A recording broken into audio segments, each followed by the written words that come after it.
Whenever I think of the year 2018, I think of Infinity War, Into the Spider-Verse, Deadpool 2, and sometimes I even think of Aquaman. But one movie has come to mind almost too much lately, and that movie is Steven Spielberg's Ready Player One. Initially, I was not a fan. I can't deny I had fun watching it, but I was expecting much more impact when it came to its themes of preserving humanity's outgoing and outdoorsy side. What the movie did have to say wasn't anything more than the basic information that maybe we shouldn't spend our whole lives in virtual reality. I mean, no duh. That in and of itself is cheesy, but it's Spielberg. His themes are always on the nose and cheesy, and yet he always gets me to be emotionally invested. But just because it doesn't hit as hard as it should doesn't take away from what we got. Welcome to Sandwich Reviews. I'm the Talking Sentient Sandwich, and I think I was wrong about Ready Player One, because when you consider everything working against it, it's actually pretty great. It took me 3 years for me to come to this conclusion, and it wasn't another viewing that made me realize it, but instead another movie entirely. What made my mind go back to Ready Player One was a long-awaited sequel to a childhood movie I think everyone has nostalgia for. Space Jam isn't great, but I can't help but love it. Space Jam: A New Legacy, on the other hand, starring LeBron James of all people, is quite possibly the most studio-mandated movie ever made.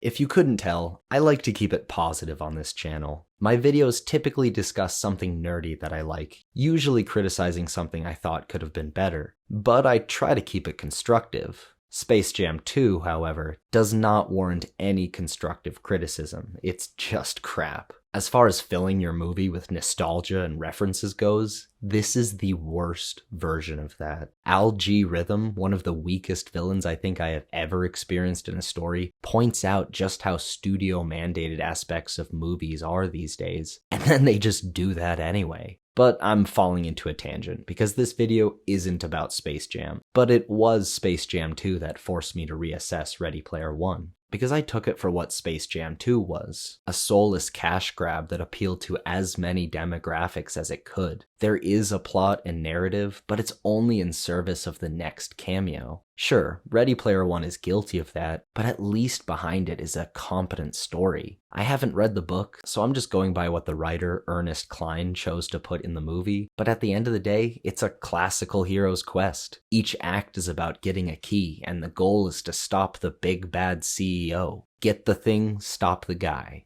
For as many references and Easter eggs that are thrown in, and the wild explanation that it's virtual, the setting is nothing more than any other fantastical world. Plenty of new names, lingo to learn, and cultures to understand, but it's the same as all the other YA fantasies. And because of how basic the storyline is, Spielberg and the writers were able to have as much fun with it as they could, making the whole movie more entertaining than it should be. Obviously, there's Indiana Jones, Saving Private Ryan, and War of the Worlds, which all feature stellar action, but I don't think Spielberg has been able to depict this much controlled chaos in a movie before Ready Player One. There are a few jaw-dropping shots during the race and end battle, especially a couple of longer takes that had me sitting up in my seat from how well done the cinematography and CG are, but peppered throughout are some next-level sequences. And not just that, the second challenge really surprised me. The Shining recreation may not have been from the original Ready Player One book, but clearly it was Spielberg wanting to give a wink and a nod to Stanley Kubrick.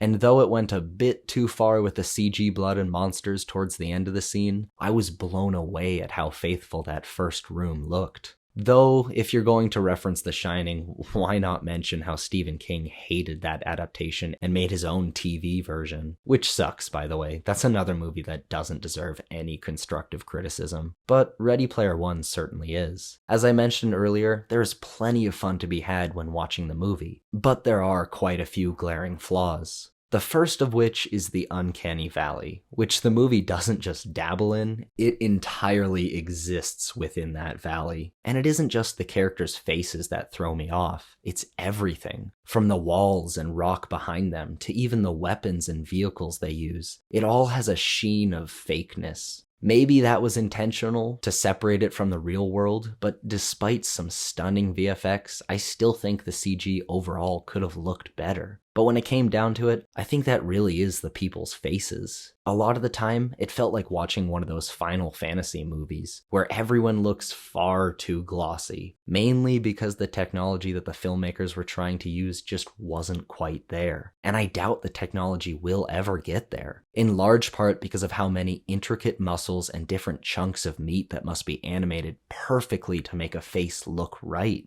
But even if you put that aside, Ready Player One still isn't the movie it could be simply because the themes fall flat. If the real world is supposed to come off as better, then why do I still want to go into the Oasis and climb Mount Everest with Batman? I understand how thematically the audience was supposed to see the Oasis as better, at least at first, but when the movie ended, the real world still seemed boring to me. I mean, Wade got a girlfriend and decked out his new place with a bunch of stuff. And they have a scene earlier on where they make a point of looking at some plants and saying the exact words, "The real world is beautiful," but the themes still don't hit. A lot of focus is given to this idea, with Halliday's Easter egg hunt outright being about that. So that is a takeaway from the movie, but when you consider that Spielberg's name is attached, I just wanted more. And that wasn't the only theme from the movie that fell flat. This is going to sound very weird, but they should have cast uglier people as the main characters. The audience is meant to take away the message that love should be blind and it doesn't matter what you look like as long as you're beautiful on the inside. Again, a lot of focus is given to that idea, but I didn't care about that in this movie. By casting a couple of conventionally attractive people as your main characters, the filmmakers completely nullified anything they wanted to say about that topic. Samantha has a birthmark that covers her face. Oh no!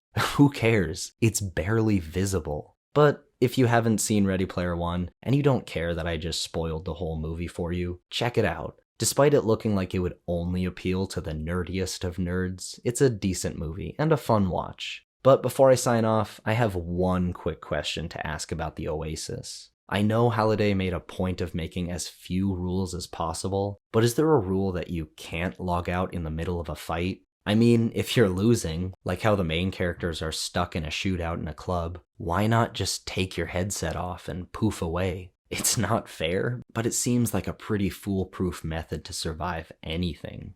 But thanks for watching. Make sure to leave a like, subscribe, and enjoy a delicious sandwich.